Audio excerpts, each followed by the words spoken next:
Hi folks, this is Jimmy up on the mountain. I'm here on the east side at the red ocher mound. I just uncovered it and you can see the red ocher oozing out of the ground in there. Some water got in there.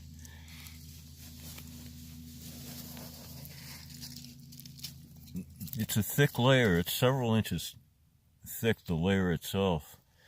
It's about 15 inches deep under the mound. And the mound is, well, it's more like an earthwork. It's a mound and then it goes this way.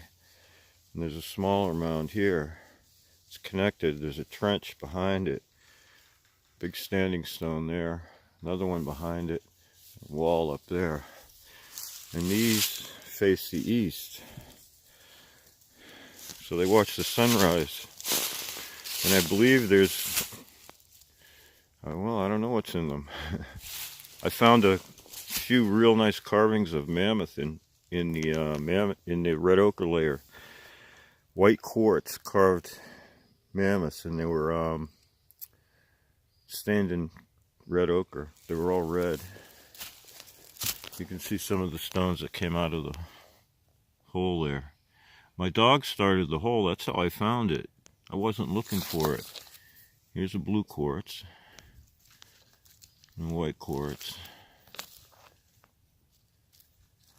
Just all these stones were laid in there on top of the red ocher layer.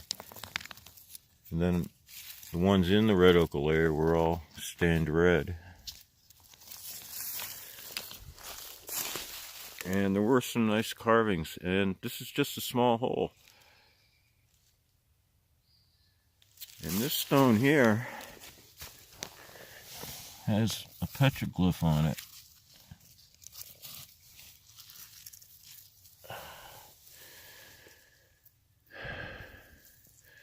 It sure does. I've seen it. It's all dirty, but we'll find it again. We will find it. There's some interesting things in this hole, and I believe there's a giant down there. That's my opinion. Look at that red ocher. Look at that oozing out of the ground. And they made it from stone that they found. Chunks of this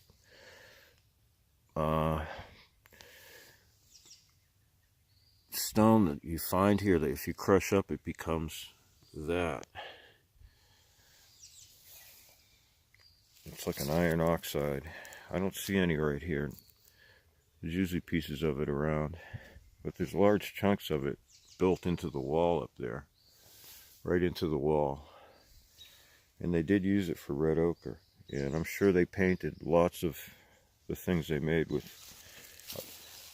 the red ocher. Even their bodies they painted with red ocher. There's a piece of quartz.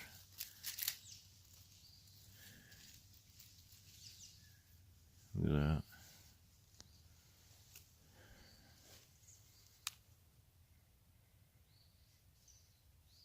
It's got a real sharp edge to it.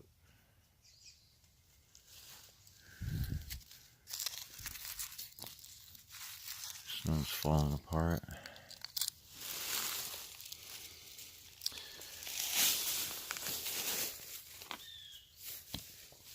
Well, what should I do?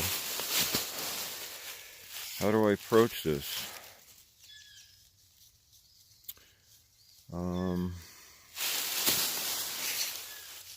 It's interesting, isn't it?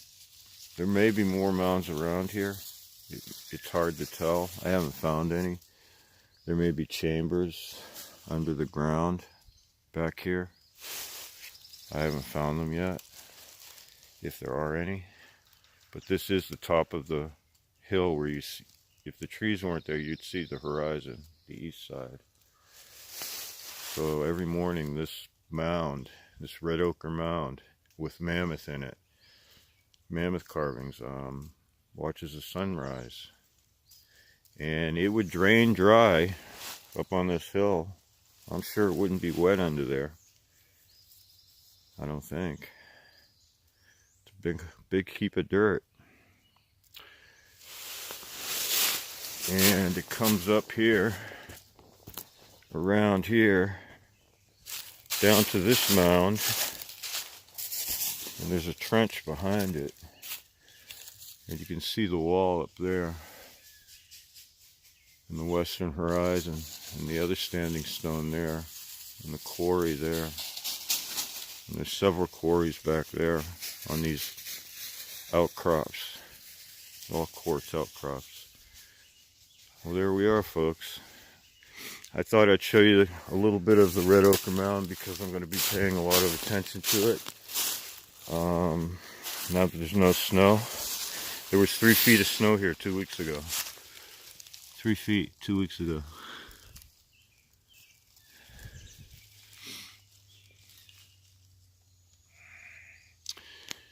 And this is what I call the whale stone. Look at it. It's a split stone coming out of this mound. There's all earthworks built up by that big standing stone up there. There goes a hawk. It's got a woodpecker. Did you see that? He had a woodpecker. A little hawk with a woodpecker in his talons. I live up there. And this is like a whale breaching out of the earth, watching over these mounds.